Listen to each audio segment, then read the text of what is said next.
Hello बच्चों, इस video में हम रेक्टिलिनियर मोशन के बारे में समझेंगे।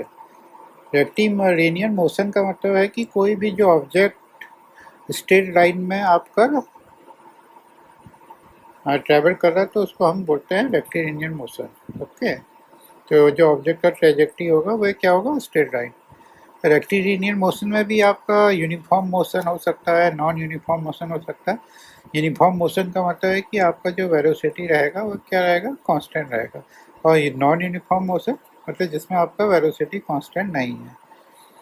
दूसरा एक मोशन होता है uniform changing rectilinear motion. Uniform changing rectilinear motion मतलब जिसमें आपका जो एक्सेलरेशन है उसका मैग्नीट्यूड एंड डायरेक्शन दोनों क्या होगा, कांस्टेंट होगा। ओके, सपोज एक एग्जांपल हम दे रहे हैं कि जैसे x equal to A T है और y equal to B T है। एक्स एंड वाई कोऑर्डिनेट में आपको विद टाइम जो पार्टिकल मोशन कर रहा है उसका दिया हुआ है। हमें पता लगाना है कि रेक्टिलिनियर मोशन है क्या, नॉन रेक्टिलिनियर मोशन है। तो इसको हम y को अगर x के टर्म में चेंज करेंगे तो y equal to B by A X आ रहा है। बी बाई ए एक्स क्या है, स्ट्रेट लाइन का इक्वेशन है। तो वी कैन से इसका जो ट्रेजेक्टरी मोशन है स्ट्रेट लाइन में है और इट इज जो रेक्टिलिनियर मोशन। और किसी इक्वेशन में अगर y और x का जो फंक्शन y का x के साथ रिलेशन स्ट्रेट लाइन नहीं आएगा तो we can say that is the curvilinear motion. बच्चों, अब हम इक्वेशन ऑफ मोशन को डिस्कस करने जा रहे हैं। इक्वेशन ऑफ मोशन मतलब कोई भी जैसे ऑब्जेक्ट मोशन में है तो उसका एक्सेलरेशन कितना है, इनिशियल वेलोसिटी क्या था, फाइनल वेलोसिटी क्या है, कितना डिस्प्लेसमेंट चला, वो सब का कैलकुलेशन करने के लिए जो इक्वेशन को यूज होते हैं जनरली उनको इक्वेशन ऑफ मोशन कहते हैं।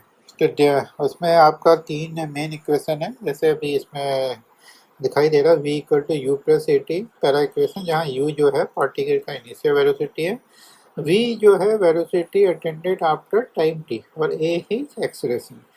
ये जो इक्वेशन ऑफ मोशन को जो हमने इस वीडियो में आपको जो कैलकुलेट करके दिखाया गया है, इसमें हमने एज्यूम किया है कि आपका एक्सेलरेशन जो है कांस्टेंट है। तो जैसे आप भी इंटीग्रेशन देख रहे हैं तो ये a इक्वल टू कांस्टेंट होने के चक्कर में इंटीग्रेशन के बाहर आ गया। अगर a आपका कांस्टेंट नहीं है, वेरिएबल है विद रिस्पेक्ट टू टाइम, तो इसको हमें इसका इंटीग्रेशन करना पड़ेगा और ये इक्वेशन ऑफ मोशन उसमें लागू नहीं होगा। तो हमारा तीन मेन इक्वेशन ऑफ मोशन हो गए। एक v equal to U plus A T, दूसरा क्या है s equal to U T plus half A T square. अगर इन दोनों इक्वेशन को हम कंबाइन कराएं तो v और s के बीच में एक रिलेशन आ जाता है, V square equal to U square plus two S. इस इक्वेशन में ये ध्यान देने की जरूरत है कि हमारा जो वेलोसिटी है it is a vector quantity, acceleration is also vector quantity और s is the displacement, it is a vector quantity. अगर हम इसी इक्वेशन को ग्राफिकल फॉर्म में रिप्रेजेंट करना चाहें तो ये जैसे हमारे इस फिगर में दिखाई दे रहा है, v equal to U plus A T है।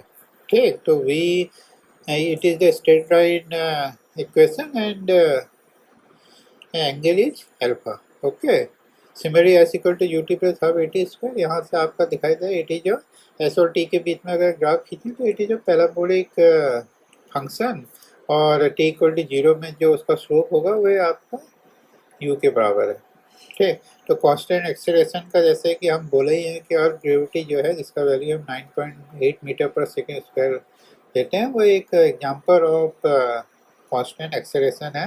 नाउ कोई भी आपका वेलोसिटी और एक्सेलरेशन जो वेक्टर है, सपोज हमारा जो एक्सेस सिस्टम में जैसे हम एक्स एंड वाई सिस्टम ले रहे हैं और ये हमारा रेफरेंस पॉइंट है। तो अगर इसको हमें कंपोनेंट निकालना, जैसे वेलोसिटी v है, इसका x डायरेक्शन में कितना कंपोनेंट है, y डायरेक्शन में क्या कंपोनेंट है।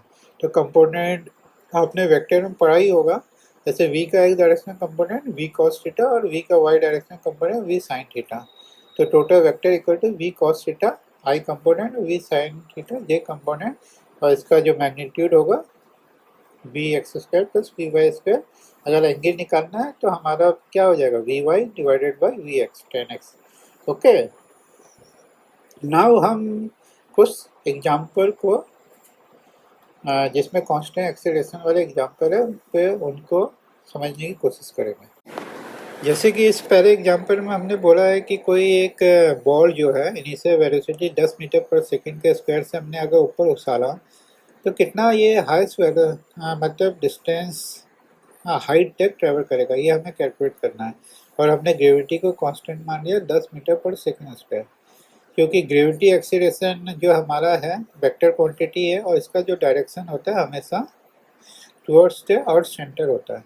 अगर ये हमारा X and Y coordinate system को हम तो हमारा यू जो है वो पॉजिटिव वेक्टर है 10y और जी जो है नेगेटिव वेक्टर है -10j। तो हमारा इक्वेशन ऑफ मोशन क्या हो गया v equal to G U plus G T. G का कितना हो गया वेक्टर फॉर्म में -10। तो इस टाइप से हम कितना हाइट अटेन कर रहा है कैलकुलेट कर सकते हैं। ओके, नाउ इसी क्वेश्चन में अगर हमें निकालना है कि जो बॉल है टोटल हाइट 5 मीटर तक ट्रेवल किया, तो 3 मीटर हाइट में बॉल जब जाएगा तो कितना टाइम आपका ले रहा है। तो हमारा दूसरा इक्वेशन क्या है, S equal to U T plus half A T square. S आपका डिस्प्लेसमेंट आपका 3 मीटर है 10t, और इसमें क्योंकि ए एक्सेलरेशन का डायरेक्शन नेगेटिव है तो हमने माइनस हो गया, तो यहाँ से आपका टी का वैल्यू कैलकुलेट हो गया, 2t आ गया। एक आपका ऊपर जाते समय आएगा, एक दूसरे नीचे आते समय आएगा। इस तरीके से हम आपका इक्वेशन ऑफ मोशन को लगा सकते हैं प्रॉब्लम सॉल्व करने के लिए।